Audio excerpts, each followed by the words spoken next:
Hello, this is AnlineOffline. Welcome back to another casual quick guide to Call of Duty Mobile.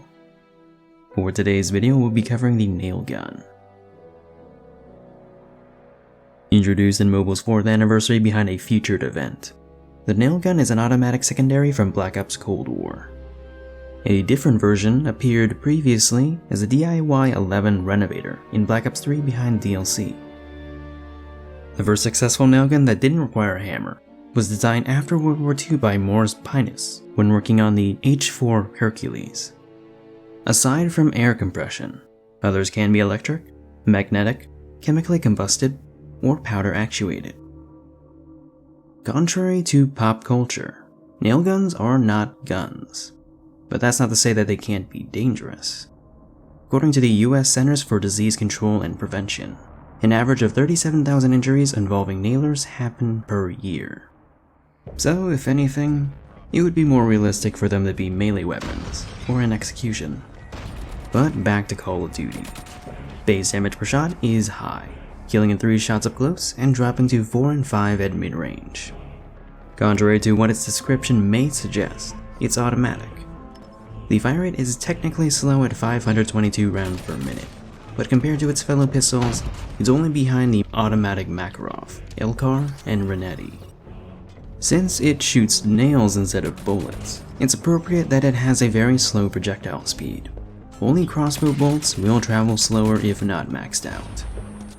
With all of the following, the up-close time to kill is on the faster end of average, but it's limited to an effective range of 19 meters, with no attachments available. Headshots deal 10% extra damage, and aren't useful unless you land multiple. Leg shots deal 10% less, and won't affect your time to kill except for in its first range. As for accuracy, the bloom is equal to that of most SMGs, which is on the worst end of average.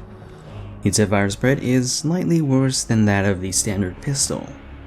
The iron sights are fine. If you don't like it, you can delete the weapon models and it will be swapped out in favor of the MW11. There used to be a glitch that allowed you to equip a red dot, but that's since been patched.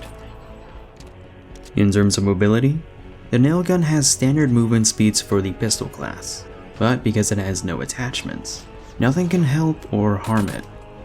The swap times are the slowest among pistols. It's tied with the Elcar for the largest base magazine at 20 rounds, and unlike some of its fellow pistols, reload cancelling is noticeably viable. So what are my initial thoughts on the nail gun? It's okay for secondary. It has the second fastest time to kill in the pistol class, only behind the one burst of the Renetti. Performance-wise, it's like if the MW11 had a larger mag and shot 200 rounds per minute faster. Does that mean it's good enough to be used on its own like a primary? No. It doesn't have attachments like suppressors.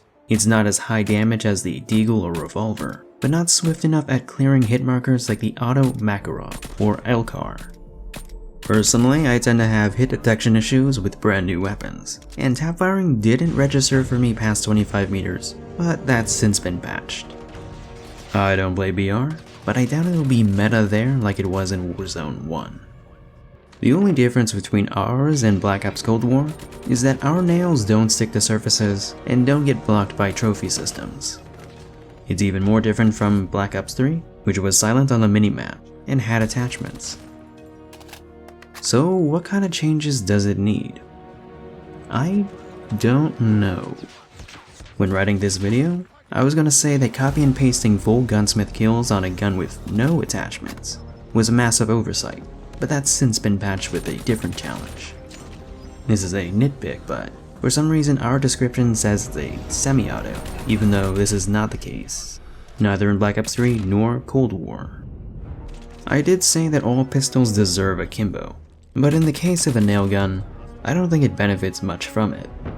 If we take the Makarov as a template and apply a 30% damage decrease and a 1% reduction to its fire rate, the time to kill is basically the same. The only difference is that you can now afford to hit leg shots, but you don't have hipfire attachments, and now can't reload cancel or slide cancel without an ADS button. And lastly, I don't think it's gonna happen, but it would be nice to see Black Ops 3's Renovator as a Battle Pass blueprint. But hey, that's just my opinion. This has been a Casual's quick guide. Feel free to suggest what weapons you want to see covered next. My name is An, and I'm off.